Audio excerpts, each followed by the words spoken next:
நான் சூப்பர்னு ஒரு நாள் சொல்லி தங்கச்சி உங்கள்கிட்ட சூப்பர் நான் சூப்பர்னு. இது ஓட்டுற மாதிரி இருக்கு.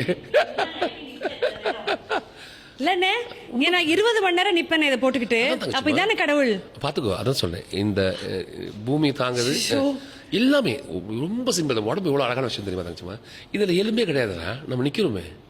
எப்படி இந்த ஒரு ஆலோவா இருக்க ஒரு விஷயத்த இதயத்துக்கு மேல ஒரு கவசத்தை கொடுத்துருக்காங்க. எப்படி சாத்தியம்? அதுக்கு மேல ரிப்பு கொடுத்துருக்காங்க. ரிப்புக்கு மேல உனக்கு தசை நார்களா இருக்கும். நீ தூக்கின கை தூக்க முடியுது. யார் சொன்ன கை தூக்க சொல்லி? மூளை கமாண்ட். இந்த மூளை எப்படி வேலை பார்த்துருக்கோம்? எவ்வளோ பெரிய விஷயத்தை எவ்வளோ தூரத்தில் இந்த கண்ணை பார்த்துறேன்னு. எப்பா இந்த கலர் பாரு, எப்படி கண்டுபிடிச்சேன்? இந்த கலர் எப்படி ஸ்டோர் பண்ணிட்டேன்? இவ்வளோ அழகான படைப்பை வச்சுக்கிட்டு நான் இன்னொருத்த வாழ்க்கை வாழ்றேன். அவள் ஆடிகார் வாங்கிட்டாலாமே, BMW வாங்கிட்டாலாமே, தெரியல எப்படி வாங்கினா தெரியுமா? அவ எங்க போனா தெரியுமா? எங்க போனா உனக்கு என்ன வந்துச்சு? எதுக்கு? அதுதான் சொல்றேன். நம்ம வாழ்க்கையில 1000 பிரச்சனை தங்கச்சிமா. அதை மட்டும் பாப்போமே. அது தங்கச்சிமா தப்பு பண்ணாத மக்களே கிடையாது தங்கச்சிமா. எல்லாரும் தப்பு பண்ணுவோம் தான். இந்த உலகத்தை தப்ப திருத்திட்டு தான். நான் யோக்கியெல்லாம் கேட்டா கிடையாது. யாரும் இங்க யோக்கி என்பது கிடையாது. தான் தவற திருத்திக்கிட்டாலே போதுமானது. நான் நிறைய சித்தர்கள் சொல்லக்கூடிய விஷயங்கள் எல்லாம் ஒரு சாதாரண மனித வாழ்க்கை வாழ்ந்துக்கிட்டு நீங்க ரொம்ப அழகா சொல்லிட்டீங்க. இதெல்லாம் எங்க பாட்டி எப்பவுமே சொல்லுவாங்க, ரொம்ப ஞானமாக வாழக்கூடியவன் வேற, ஞானமா பேசக்கூடியவன் வேற அப்படின்னு. ஞானமா பேசி அந்த வாழ்க்கையை வாழுறீங்க பாத்தீங்களா, உண்மையான சித்தர் நீங்க தான். ஆனா 1000 வார்த்தைகள் கூட பேச முடியாத ஒரு விஷயம் மௌனம் பேசுது உங்களுடைய மைமை பொறுத்த வரைக்கும். அந்த மைமோட மேஜிக் பத்தி சொல்லுங்க. உங்களுடைய வாழ்க்கையோட மிகப்பெரிய அவள், உங்க கூட இருந்த அவள் மைம் தான், அந்த கலை தான். அந்த மைம் கோபி அப்படின்றது உங்களுக்கு பேராகவே மாறி இருக்குல்ல, அந்த மைமிங் பத்தி சொல்லுங்க. எல்லா புகழும் என் குருவை சார்ந்தங்கச்சுமா, மாளிகையா. எனக்கு மைம் கற்றுக் கொடுத்தது மாளிகை சார். அது எங்கேயும் சொல்லுவேன், எப்போ சொல்லுவேன். என்னை கற்றுக் கொடுத்து கையை பிடிச்சிட்டு போய் முதல்ல ஆடிட்டோரியத்தில் பண்ணும்போது இந்த கைத்தட்டல் பாராட்டுகள் பார்க்கும்போது ரொம்ப பிரம்மாண்டமாக இருந்துச்சு. அதோட துவக்கம் தான் என்னவோ தெரியாது. அதுக்கப்புறம் மைமை தேர்ந்தெடுக்க ஆரம்பித்தோம். நிறைய பேர் கேட்டாங்க, மைம் நல்லா உனக்கு சோறு போட்டுருமா? மைம் தான் சோறு போடுது, இன்னைக்கும் சோறு போடுது, சூப்பராக போடுது. நிறைய பேர் ஏன் அப்படின்னா இது உலக மொழி, பேசாமல் ஒரு விஷயத்தை கன்வே பண்ணுவேன் அப்படின்னு.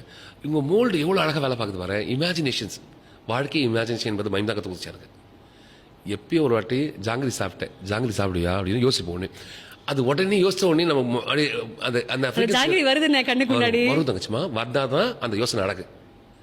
நீ ஜாங்கிரி யோசிக்கும் போது ஜாங்கிரியா எப்படி இருக்கும் அப்படின்னாலே நான் சரியா சாப்பிடல, ருசிக்கல. அப்ப ருசிக்கும் போது அது வாயில வெல்லும் போது இது முழுங்க சொல்ல மூளை போவும், மூளை ரியாக்ட் பண்ணும். அது ஜீரா உள்ள போக சொல்ல ஒரு ஃபீல் இருக்குல்ல, அதுதான். இந்த இமேஜினேஷன் ரொம்ப ரொம்ப முக்கியம். உதாரணத்துக்கு நீ ஏதாவது ஒரு பாட்டை போட்டாலும், ஒரு சோகமான பாட்டு போடும்போது நான் ஃபீல் பண்ணுறேன்னா, என் அம்மா பார்த்துருக்கேன், என் தங்கச்சி பார்த்து, இப்போ ஒரு லவ் பண்ணியிருக்கேன் அப்படின்னா அப்படி இருக்கும். அந்த பொண்ணு இறந்துச்சு அப்படி ஒரு பொண்ணு லவ் பண்ண, ரொம்ப சீரியஸாக லவ் பண்ண ஒரு பொண்ணு. அந்த பொண்ணு ஏதோ ஆக்சிடென்ட் இறந்துட்டாங்க. அந்த பிள்ளை இமேஜின் பண்ணி நான் வாழ்கிற வாழ்க்கை அப்படின்னா அந்த பொண்ணு அப்படி இருக்கும். அப்படி என்பதை ஒரு ஆறாவது ஏதோ ஒன்று போட்டுக்கும்.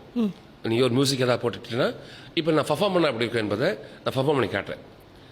வாழ்க்கையில் நான் லவ் பண்ண ஒரு பொண்ணு, அந்த பொண்ணு இறந்துருச்சு, அதோட நினைவாக மட்டும் வாழ்கிறேன்.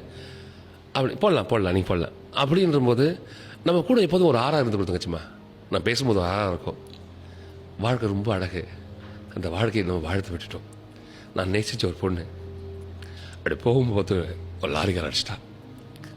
அது பொண்ணு செத்துருச்சு, கல்யாணம் படுத்த விட்டேன்.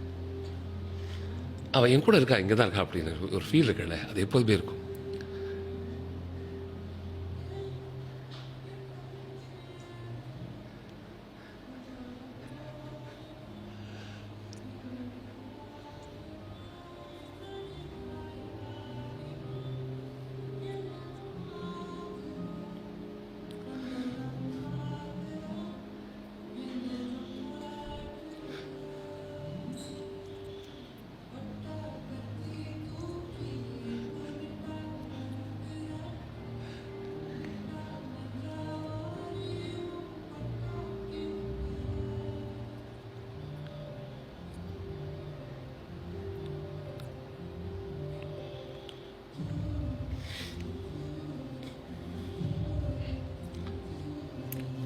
வாழ்க்கைன்னா அப்படிதான் இருக்கும்.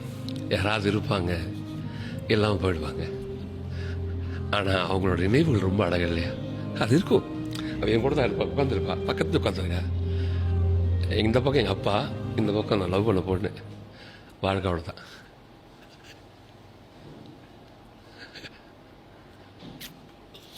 என்னடி மாயாவி, நீ தான் கேட்கணும். நீங்க பெர்ஃபார்ம் பண்ணும் போதெல்லாம் அழறேன் நான்.